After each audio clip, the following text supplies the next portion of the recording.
ओगड़दानी भगवान शंकर की पवित्र कथा थी। पिता मानकर एक रिश्ता परमात्मा से जरूर जुड़ो।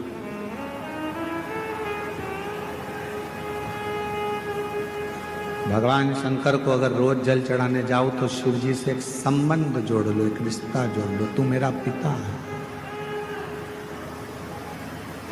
तू मेरा सखा है, तू मेरा भाई है, तू मेरे परिवार का सबसे बड़ा सदस्य है। एक संबंध परमात्मा से। एक कितना सुंदर संवाद शिव महापुराण में आता है। जिस समय पर भगवान देवाधिदेव महादेव ने मंथन में निकला हुआ विष पी लिया और वो विष कंठ में उतर गया, वो विष। तब माँ आद्य शक्ति, माँ दुर्गा भवानी, माँ पार्वती जी को मालूम पड़ा कि मेरे पति ने, मेरे भोले बाबा ने विष पी लिया, विष धारण कर लिया मेरे शिव, विष पी लिया मेरे शिव। सहन नहीं हुआ माँ पार्वती से कि मेरे भोले बाबा, एक तो शिव भोले, भगवान शंकर बड़े सरल सहज। अच्छा एक बात और है, जो बहुत सीधा होता है, बहुत सरल होता है, बहुत भोला होता है, गाली भी उसी को पड़ती है, अपशब्द भी उसी को कहे जाते हैं, ताने भी उसी को दिए जाते हैं, और लोग जो बोलना है काम भी उसी से कराओ, अपशब्द भी उसी से कहो, ताने भी उसी को दो, सब काम वो ही करो। जो बोलने में बड़ा एक्सपर्ट होता है वो तुरंत पलट के जवाब दे देता है, हमसे फालतू बात करना मत ही, नहीं तो हमको देख। इसलिए आप लोगों से निवेदन है, भोले रहो भोले के सामने, पर कभी कभी मां जगत जननी का रूप भी तुम्हारे अंदर होना चाहिए। मां आद्य शक्ति की शक्ति तुम्हारे अंदर होना चाहिए। कभी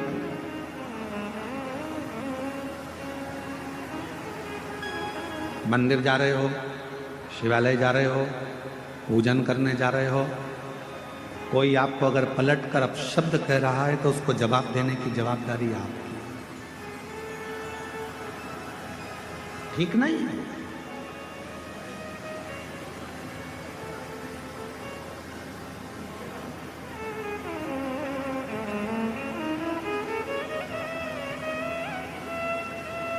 हम एक जगह पर सुन रहे थे तो किसी ने एक बात कही कि भगवान देवाधिदेव महादेव को पाना है तो आपको बहुत भोला बनना पड़ेगा। हम किसी के सुन रहे थे तो उन्होंने कहा, पर हम कहते हैं, ये व्यासपीठ कह रही है, शिव महापुराण कथा वर्णन कर रही है, इतना भी भोला ना बनिएगा कि लोग आपको चूना लगाकर चले जाए।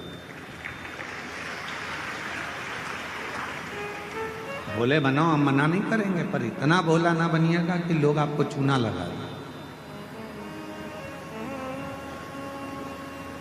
भजन करो, स्मरण करो, शिव मंदिर जाओ, सत्संग करो, शिव की भक्ति करो, मना नहीं है, पर यह भी नहीं कि लोग हमको पागल समझ लें या हमको चूना लगा कर चले जाएं, ऐसा भोलापन न रखिए। भक्ति करो, मना नहीं। और भजन में जो सुख है, भजन में बस इतना याद रखना कि संपदा का सुख मत देखो, भजन में आप व्यवस्थाओं का सुख मत देखो। मेरी कई जीजियां यहाँ बैठी हैं, कई जीजा मेरे यहाँ बैठे हैं, कई बेटियां यहाँ बैठी हैं, कई बेटा यहाँ बैठे हैं, कई बुजुर्ग माँ बाप यहाँ पर बैठे हुए हैं, कई चैनल वालों ने, कई मीडिया वालों ने, कई पत्रकारों ने, सब ने पूछा कि यहाँ तुम्हें कैसा लग रहा है। सबने एक ही बात कही, यहाँ जैसा तो हमें स्वर्ग कहीं नहीं मिला, जो हमने 7 दिन शिव पुराण में। फिर किसी ने पूछा कि तुम कहीं गई थी, तुम्हें कुछ मिला था, शिव पुराण में तुम कैसे आई हो? तो किसी ने कहा कि बस बाबा की कथा है, ये तो मालूम था, पहले ही मालूम था कि भीड़ बहुत आएगी, तो हम पहले से ही विचार बना कर गए थे कि भीड़ तो आएगी, व्यवस्था अपने को खुद करना है, अपना बिछाओ, अपना ओढ़ो, अपना खाओ, आनंद पाओ और हर हर। पर जो शिव महापुराण की कथा में जो कुबेरेश्वर धाम से, ये कुबेर भंडारी की भूमि से ये शिव महापुराण की कथा जब किसी नगर में, किसी गांव में, किसी क्षेत्र में, किसी खेड़े में, किसी कॉलोनी में, किसी सोसाइटी में, ये कुबेरेश्वर बाबा की ये पोथी जब कुबेर धाम से चलती है, सीहोर से चलती है, कुबेरेश्वर बाबा के दरवाजे से चलती है, तो ये लेने नहीं, तुम्हारे पास में देने के लिए आती है, भंडार भरने के लिए। एक पत्र है, एक पत्र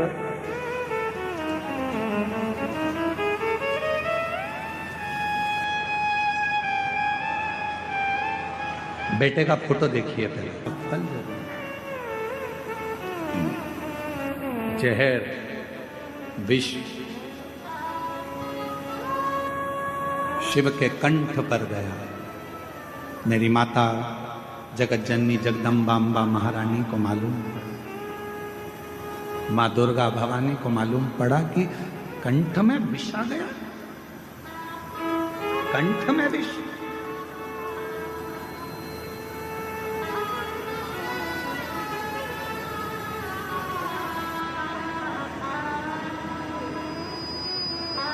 पार्वती जी तुरंत दौड़ पड़ी, बाबा बाबा बाबा, भोलानाथ भोलानाथ, शंभुनाथ, त्रिकालदर्शी, कैलाशी, अविनाशी अविनाशी कहती कहती मेरी माँ दौड़, मेरी माता दौड़ पड़ी, पहुंची। भोले बाबा का जब स्वरूप देखा मेरी माता ने तो पूरा शरीर नीला पड़ रहा था। बोल नीलकंठेश्वर महादेव की जय। पूरा शरीर नीला पड़ रहा था। पार्वती जी ने भगवान के स्वरूप का दर्शन किया। स्वरूप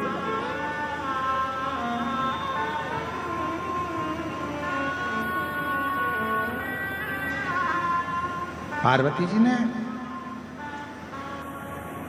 चीख कर आवाज लगाई, ब्रह्मदेव भगवान विष्णु आकर खड़े हो गए।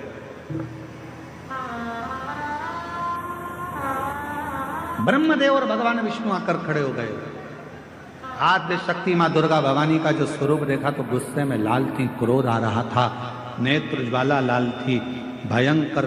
जब नेत्र ज्वाला लाल थी तो उनको देखकर आश्चर्य में पड़ गए भगवान स्वयं ब्रह्मा और विष्णु स्वयं।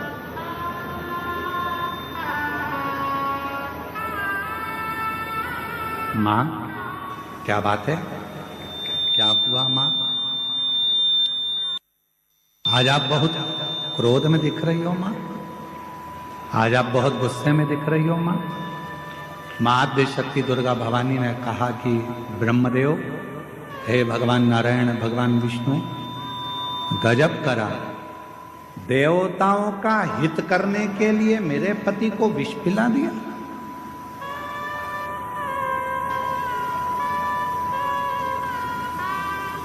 देवताओं का हित करना था तो मेरे पति को विष। भगवान नारायण ने, भगवान ब्रह्मा जी ने मां आद्य शक्ति दुर्गा भवानी के हाथ जोड़ा, निवेदन, मां 33 कोटि देवताओं में कोई देवता ऐसा नहीं है कि इस विष को पचा सके। बुराई को पचाना, निंदा को पचा लेना, अपशब्दों को पचा लेना, तानों को पचा लेना, आड़े टेढ़े शब्द व्याख्यान को पचा लेना, ये हर किसी के बस की बात नहीं है। लोग आपको गाली देते हैं और आप पचा लो, ये बहुत बड़ी बात है। लोग आपको बद्दुआ दे रहे हैं, श्राप दे रहे हैं, आड़ा टेढ़ा कह रहे हैं, उसके बाद भी आपके मुख से कुछ ना निकले, आपने वो पचा लिया, लोग आपको आड़ा टेढ़ा कहें तो भी आप पचा ले रहे हो। यह कोई सहज वाली बात नहीं है। दुनिया के ताने, गाली, अपशब्द, आड़े टेढ़े वचन वही पचा सकता है जिसके दिल में और जिसके दिमाग में स्वयं शिव समाया होता है। भगवान शंकर होंगे तो पचा पाए। पत्नी ने कुछ किया, पचा गया। परिवार वालों ने कुछ किया, पचा गया। कोई ने कुछ बोला, पचा गया। घर के लोग कहते रहे ये तो हमारी तो सुनते ही नहीं है, ना जाने इनको क्या पड़ा रहता है, सबसे हेत बनाकर चलते हैं, सब लूटे जा रहे हैं, सब लिए जा रहे, सब ऐसा किए जा रहे, इसके बाद भी इनके मुख से आवाज नहीं निकलती। अरे भाई, शिव कथा कहती है, भगवान शंकर का सुंदर कथा वर्णन करती है। कुएं में से लोटा भरकर पानी लोग निकालते रहेंगे तो उस कुएं में नया जल भी बाबा की कृपा से आता ही रहेगा। प्राप्त क्या? उसने तुमको गाली दे दी, उसने तुमको अपशब्द कह दिया, उसने आड़ा टेढ़ा कह दिया, उसने ऐसा बोल दिया, उसने तुमको श्राप दे दिया, उसने तुमको बद्दुआ दे दी और तुमने पलटकर जवाब नहीं दिया।